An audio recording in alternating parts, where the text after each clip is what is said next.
registered dietitian specializing in celiac, and I've also been living with celiac for over 10 years. And I've gotten quite a few messages from fellow celiacs who want me to change my language from saying and calling and referring to us as celiacs to saying people with celiac or person with celiac.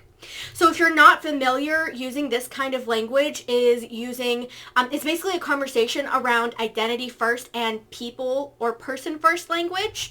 And personally, I have not changed the way that I speak about celiacs for a lot of reasons, and I thought that it would be a good conversation to start around whether or not you prefer to be called a celiac or person with celiac.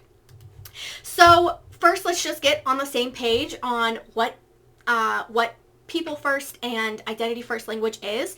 So calling me a celiac is using identity first language. It is putting my celiac identity front and center, and of course I am a lot of things other than a celiac, and there are a lot of other identities that I carry, but when I refer to myself as a celiac, we're putting that identity front and center, and a lot of people don't like that. Calling me a person with celiac is person first language and is more so identifying that that part of my identity is not like a key identifier, or it's not, there's a lot more to me than the fact that I have celiac. It's acknowledging it's something I have, but not who I am.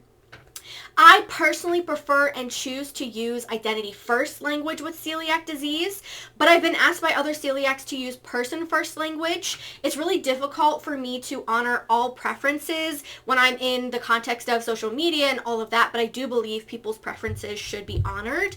But let me talk about why I've not changed my language and I use identity first language, especially on my social channels and when I'm talking about celiacs. So in the context of all of the content that I share, how I'm showing up on social media and in the celiac space, I'm all about celiac disease, and our celiac identities are front and center in everything that I do because I'm constantly talking about and sharing about all of the ways that celiac shows up in everyday life. So I choose to use identity first language to honor that because that is essentially everything that I'm doing in this context. So it also saves a lot of time and a lot of space in graphic creation. This is like a side segue. So like those are like they carry less weight in my decision, but mostly this is the identity, the part of the identity that I am speaking to most. This is what I'm all about, and so that is why I choose to use identity first language in my content and when I'm speaking and educating about celiac disease. I also have a personal preference for identity first language with celiac disease as well. So I would prefer to be referred to as a celiac. In a gluten-centered culture, in a gluten-centered food system, it is very difficult to navigate life, and oftentimes I do feel like people forget about the fact that I have gluten-free needs and I have to be extremely strict about avoiding gluten and cross-contact.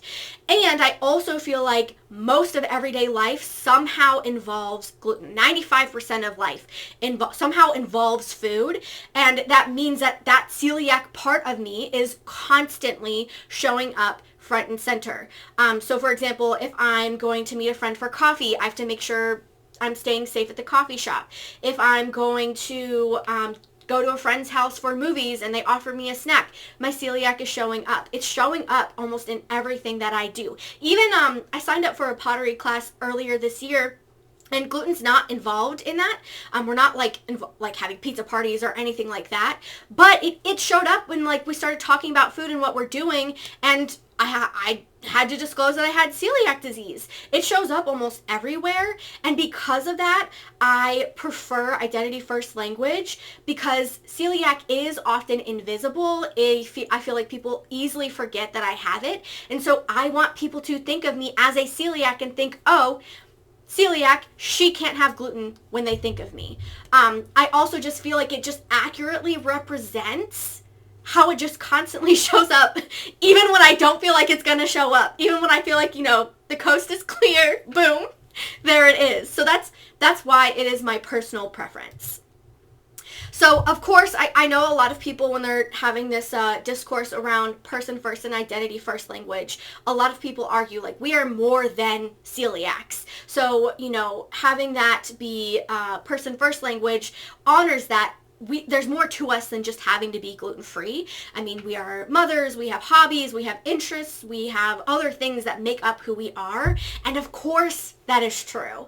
And given that avoiding gluten is intertwined in nearly everything I do and nearly everything most people do, and given that this is an invisible illness, like I emphasized before, and it's not going to go away. I really, really personally prefer that person first language. But I also feel like it's totally fair and valid if you really want to emphasize the fact that you are more than celiac and you prefer, I prefer identity first language. It makes sense if you want to, if you prefer person first language.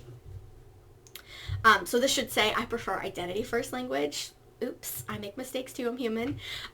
So I understand, like, people feel otherwise. Some people want to be called person with celiac or be referred to as people with celiac, and they don't necessarily want celiac front and center. They want to be known as more than just a celiac. And I personally feel like that's, in my opinion, obvious. Personally, I feel like I want people to remember that I am celiac so that I'm able to participate more widely in things that are going around me and in my everyday life and in my social circles. And I do believe that if you are preferring person first language, that can still happen. But I'm also speaking in the context of a lot of the content that I'm creating, not a lot of it, all of it is related to celiac disease and is speaking specifically to the celiac identity part of people. And I believe, like, no, it is not your entire identity, but for a lot of people, I feel like it is a big part of your identity. It suddenly becomes something that, unfortunately, people feel like consumes them, and I don't necessarily want it to consume people. And I hope that my page and all the content that I create and the courses that I share helps kind of alleviate feeling like you're being consumed by celiac and being consumed by having to avoid gluten and cross contact everywhere you go. But it is a big part of our lives, and it is a big part of having to navigate and live in a gluten-centered culture, a gluten-centered food system, a gluten-centered world. So this is kind of like in defense of why I use identity first language and why I prefer to refer to myself as a celiac and refer to other celiacs as celiacs, especially as I'm showing up in the online celiac community. And I'm so down and curious to hear other people's opinions and thoughts down below. Maybe you'll share something that will change my mind. I'm open to other people's perspectives and ideas, and even just to open my mind to other reasons why someone might prefer this language or person first language. So let me know what your thoughts are down below, but this is why in a lot of my titles and a lot of my content, you'll see me use identity first language, and I hope that this is helpful and an interesting conversation for you. And all of that said, my name is Taylor, celiac dietitian, and I will see you when I see you.